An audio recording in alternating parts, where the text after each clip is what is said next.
Yeah, I think it's important to actually talk about, what are the real numbers behind the Augusta Rule. So, for example, my current home, as it stands here, the comparables for it are actually wedding venues. There's nothing else even close. When we looked around for comparables, we were calling some of the local wedding venues, and they rent for $3,000 a day. So 14 times 3,000 is $42,000.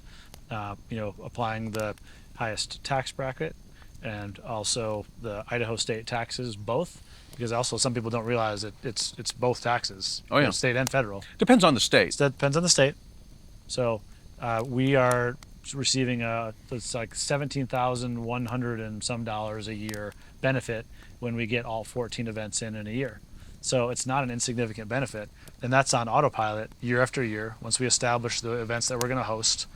And not only that, but so a month ago we had a trade partner event where we had a couple dozen trade partners over, and fed them lunch and then educated them.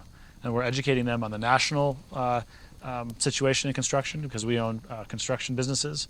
And then we educated them on the local market, on hiring, retaining talent. I mean, key topics that strengthen their business, that strengthen our business. And so it's a net win for us, because we're achieving our business objectives, and we're getting a tax savings and tax-free income all in one swoop. Well, and fair market value of anything. I mean, one of the most common fights you have with the tax authorities, whether it's property tax or income tax, what's the value of a thing? And it could be the value of a house, it could be the value of services provided. We argue over the value of everything, and it's relevant in the code. Yeah. It's subjective. What do we do when things are gray? Value is gray. When it's gray, we play. When the law is black and white, even if we dislike it, we follow the law. Yeah. It's period. We're not suggesting otherwise. We follow the law when it's clear. When something's gray, we're obviously going to argue in our favor. Now, we don't want to be dumb about it, right? What's the old saying?